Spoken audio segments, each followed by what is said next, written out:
오늘 우리에게 주신 말씀은 다니엘서 12장 1절에서 13절입니다. 합독하겠습니다. 그때에 내 민족을 호위하는 큰 군주 미가엘이 일어날 것이요 또 환난이 있으리니 이는 계곡 이래로 그때까지 없던 환난일 것이며 그때에 내 백성 중 책에 기록된 모든 자가 구원을 받을 것이라. 땅의 티끌 가운데에서 자는 자 중에서 많은 사람이 깨어나 영생을 받는 자도 있겠고 수치를 당하여서 영원히 부끄러움을 당할 자도 있을 것이며 지혜 있는 자는 궁창의 빛과 같이 빛날 것이요 많은 사람들을 옳은 대로 돌아오게 한 자는 별과 같이 영원토록 빛나리라. 다니엘아, 마지막 때까지 이 말을 간수하고 이 글을 봉함하라. 많은 사람이 빨리 왕래하며 지식이 더하리라. 나 다니엘이 본즉 다른 두 사람이 있어 하나는 강 이쪽 언덕에 섰고 하나는 강 저쪽 언덕에 섰더니 그 중에 하나가 세마포 옷을 입은 자 곧 강물 위쪽에 있는 자에게 이르되 이 놀라운 일의 끝이 어느 때까지냐 하더라. 내가 들은즉 그 세마포 옷을 입고 강물 위쪽에 있는 자가 자기의 좌우 손을 들어 하늘을 향하여 영원히 살아계시는 이를 가리켜 맹세하여 이르되 반드시 한때 두때 반때를 지나서 성도의 권세가 다 깨지기까지이니 그렇게 되면 이 모든 일이 끝나리라 하더라. 내가 듣고도 깨닫지 못한지라. 내가 이르되 내 주여 이 모든 일의 결국이 어떠하겠나이까 하니 그가 이르되 다니엘아 갈지어다. 이 말은 마지막 때까지 간수하고 봉함할 것임이니라. 많은 사람이 연단을 받아 스스로 정결하게 하며 희게 할 것이나 악한 사람은 악을 행하리니 악한 자는 아무것도 깨닫지 못하되 오직 지혜 있는 자는 깨달으리라. 매일 드리는 제사를 폐하며 멸망하게 할 가증한 것을 세울 때부터 1290일을 지낼 것이요 기다려서 1335일까지 이르는 그 사람은 복이 있으리라. 너는 가서 마지막을 기다리라. 이는 내가 평안히 쉬다가 끝날에는 내 몫을 누릴 것임이라. 아멘. 아멘. 긴 말씀 읽어주셔서 감사합니다. 자, 오늘은 드디어 다니엘서의 마지막 장인 12장에 이르렀습니다. 다니엘서는 성경의 순서로는 마지막 성경은 아니에요. 구약 성경 중에 제일 마지막 성경은 말라기죠. 말라기가 제일 마지막에 위치해 있지만 성경을 시대순으로 쭉 이렇게 나열을 한다면 그러면 다니엘서는 제일 마지막에 쓰여진 성경입니다. 이 시대에는 이미 유대인들이 포로로 사로잡혀 가서 오랫동안 지냈기 때문에 자신들의 모국어인 히브리어를 잊어버렸어요. 그래서 성경은 그들의 모국어인 히브리어로 써져 있는데 다니엘서를 쓸 때쯤 돼서는 히브리어를 아는 사람이 없고 다른 언어를 썼습니다. 아람어라고 하는 언어를 썼기 때문에 다니엘서의 후반으로 가면 언어가 달라집니다. 아람어로 쓰여져 있습니다. 물론 히브리어하고 비슷하긴 해요. 예수님이 태어나기 한 250년 전에 다니엘서가 쓰여집니다. 쓰여지고 나서 다니엘서가 주님이 오시는 그날을 바라보면서 쓰여지죠. 그래서 여기서 마지막 때라고 하는 것은 예수님이 오시는 그때부터 마지막 때가 시작이 된다고 보는 것입니다. 그래서 다니엘서의 이 전통을 이어받아 가지고 쓴 글이 요한계시록입니다. 그래서 다니엘서를 읽고 요한계시록을 읽어보면 좀 비슷한데? 라고 하는 생각이 들거든요. 그래서 그렇습니다. 그래서 마지막 때는 예수님 태어나신 그때부터 시작이 돼서 우리는 마지막 시대를 살아가고 있다, 이렇게 볼 수가 있는 거죠. 우리 기독교는 시작이 있고 끝이 있는 종교입니다. 시작은 하나님께서 세상을 창조하신 때가 시작이고, 그래서 하나님의 나라 역사가 쭉 흘러나오는데 이 마지막 때를 향해서 우리 시대는 흘러가고 있는 거예요. 시작이 있으니까 끝이 있죠. 그 끝을 뭐라고 하냐면 하나님의 심판이라고 합니다. 오늘 말씀 2절에 나와 있는 것처럼 그 마지막 때 심판하시는 때가 이르면 어떤 사람들은 영생을 얻고 어떤 사람들은 영원한 수치와 부끄러움 가운데 살게 될 것이다. 이렇게 기록해 놓고 있습니다. 그래서 우리는 마지막 때를 향해 살아가는 그 시대 어느 지점에 우리가 위치해 있는 것인데요. 이때는 우리를 다스리는 하나님의 뜻과 인간이 내 마음대로 살 거야 라고 하는 인간의 자유의지가 충돌하고 부딪히는 그 시대를 우리가 마지막 때를 향하여 가는 그 시대라고 합니다. 그래서 인간의 자유의지가 죄 때문에 부패해져 있거든요. 그래서 인간이 자유의지를 극대화시켜서 내 마음대로 살 거야 라고 하는 시대가 되면 반드시 그 시대에는 전쟁이 일어나고 폭력이 난무하고 사람들이 서로를 이기려고 들고 일어섭니다. 그런 시대가 바로 인간의 자유의지가 절정에 이를 때예요. 다니엘서가 쓰여질 당시에 인간의 자유의지가 극대화될 때를 언제라고 봤냐면 에피파네스 왕 때라고 본 것입니다. 이 왕은 자기에게 주어진 권한과 이 권세를 자기 마음대로 쓰고자 했어요. 그래서 자기가 할 수 있는 모든 권세를 다해서 자기가 하고 싶은 일을 다 하려고 했던 거죠. 그래서 예루살렘 성전에 제우스 신상도 세우고 그 제우스 신상에다가 하나님이 먹지 말란 돼지고기를 잘라서 놓고 피를 뿌리고 하는 일, 이런 가증한 일, 성경은 그렇게 표현합니다. 가증한 신성모독의 일들을 행하면서도 하나님을 두려워하지 않았던 것이죠.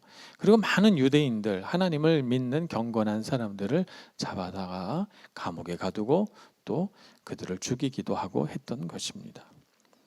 그 마지막 때 우리가 주의해야 될 일은 무엇인가? 오늘 다니엘서 2장은 12장은 우리에게 말씀하고 있습니다. 이 고난의 때를 지나가면서 성도들의 마음속에는 우리가 언제까지 이걸 견뎌야 합니까? 라고 하는 궁금증이 생기게 돼요. 궁금증이 생겨서 물어봅니다. 미가엘 천사에게도 물어보고 또는 환상 중에 강을 사이에 두고 강 건너편에 있는 세마포 입은 사람에게 물어보기도 합니다. 어느 때까지입니까? 라고 물어보죠. 그랬더니 대답을 한 때와 두 때와 반 때다 이렇게 말합니다.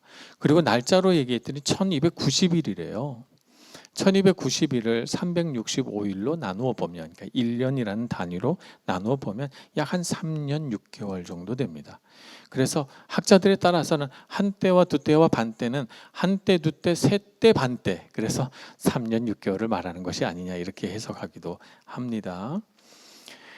근데 3년 6개월이 진짜 우리가 생각하는 그런 3년과 6개월을 말하는 것인지는 알 수가 없는 일입니다. 이것은 하나의 상징이고 비유이기 때문에 그렇죠.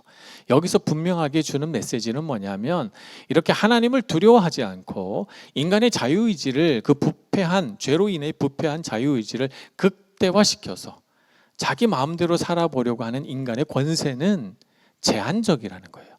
때가 있다는 것이죠. 그들이 그렇게 권세를 부리는 시간은 정해져 있다는 것입니다. 영원하지 않아요. 영원한 것은 무엇입니까? 영원한 것은 하나님의 뜻과 그분의 나라입니다. 우리는 영원을 사모하는 삶을 살아야 됩니다. 인간이 갖고 있는 그 권세, 인간이 갖고 있는 그 교만한 지혜가 아무리 멋있게 보이고 그 시대를 움직이고 흔든다 할지라도 여러분은 그것이 제한적이라는 것을 알아야 합니다. 그들에게 정해진 시간은 분명히 있습니다. 그들이 갖고 있는 권세는 끝이 납니다. 그것을 알아야 되죠. 그래서 오늘 여기 천사는 다니엘에게 두 번에 걸쳐서 이렇게 말합니다. 너는 여기 4절 말씀에 보면 다니엘아 마지막 때까지 이 말을 간수하고 이 글을 봉함하라 라고 말하고 또 넘어가서 9절에 보면 그가 이르되 다니엘아 갈지어다 이 말은 마지막 때까지 간수하고 봉함할 것임이니라 이렇게 이릅니다. 무엇을 간수하고 무엇을 봉함하라는 말일까요? 간수하라는 것은 하나님의 말씀은 끝이 있다라고 하는 이 말씀을 마음에 간직하라는 것입니다. 간직하고 우리가 마음속에 잘 간수해야 될 것은 뭐냐면 하나님의 백성으로서의 정직, 하나님 앞에서의 진실함, 또 하나님 앞에서 우리가 가질 영적인 정결함, 이런 것들은 유지해야 된다는 거죠. 간수해야 된다는 거예요. 봉함해야 될 것은 뭐냐면 하나님께서 심판하신다. 하나님께서 정죄하신다. 그래서 이 하나님께서 정하신 때가 이르면 반드시 하나님께서 이 땅에 오셔서 심판받을 백성과 영생을 얻을 백성을 나누신다라고 하는 이 사실은 봉함하라는 거예요. 알지 못하게 하라는 것이죠. 사실은 아무도 알지 못합니다. 왜냐하면 마태복음 24장 36절에 예수님도 그날과 그 시를 모른다 그랬거든요. 이렇게 기록되어 있습니다. 그날과 그때는 아무도 모르나니 하늘의 천사들도 아들도 모르고 오직 아버지만 아시느니라 라고 되어 있습니다. 이것은 봉함되어 있어요. 당시에 봉함은 어떻게 했는가 하면 빨간색이나 혹은 색깔이 있는 촛농을 녹여서 이렇게 붓고 인장 반지로 꾹 눌러서 봉함을 했죠. 아무도 뜯어보지 못하게 말입니다. 그렇게 봉함되어 있다는 거예요. 그날은, 그 심판의 때는 말이죠.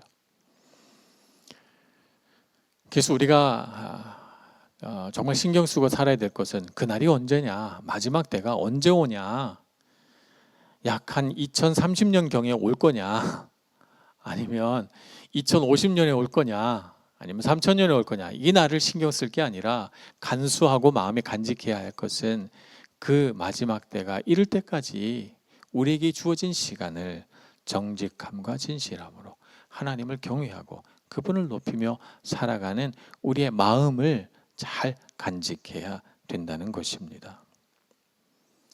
그러니 여러분, 이 땅을 살아갈 때에 여러분의 관심과 여러분의 관점은 바로 이 하나님의 말씀에 따라 동일한 관점을 가져야 됩니다.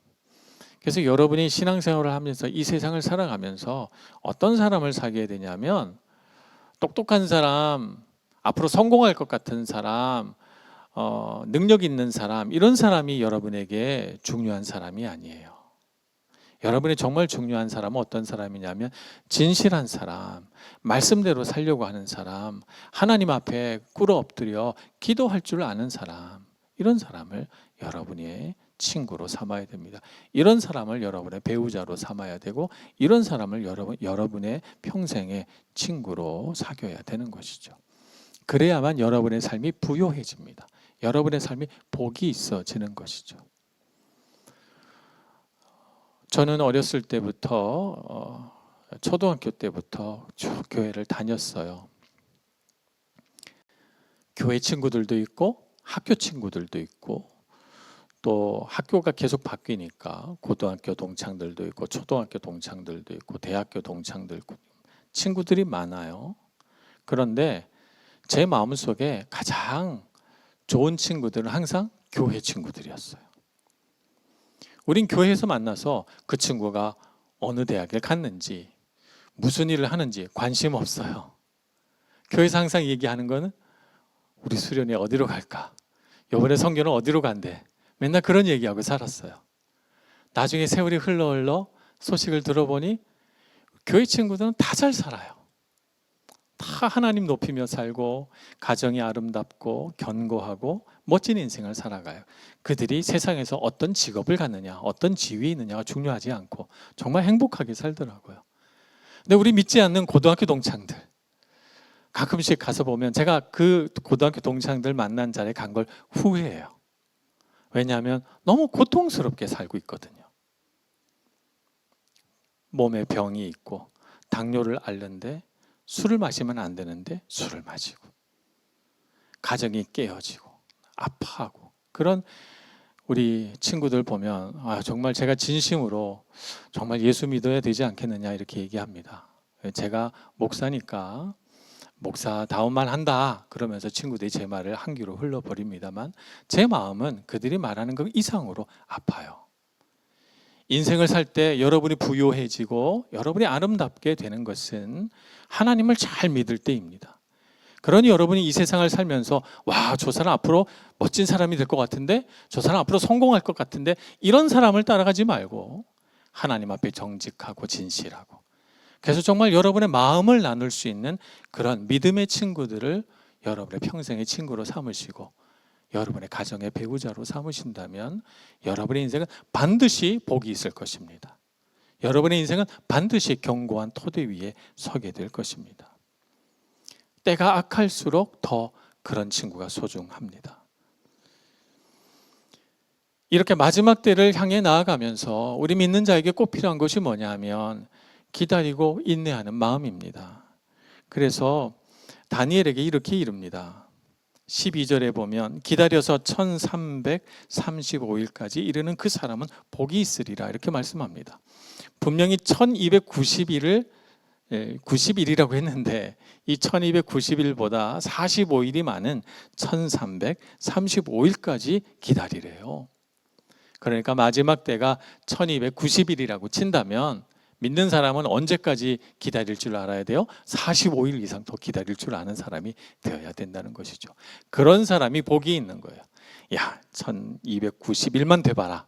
내가 그 다음부터 마음대로 해야지가 아니라 그 이상도 기다릴 줄 아는 마음속에 하나님 나라를 소원하는 그런 마음을 품고 넉넉하게 기다리고 충분히 인내할 줄 아는 사람이 하나님 앞에 복을 받는 사람이라는 것이죠.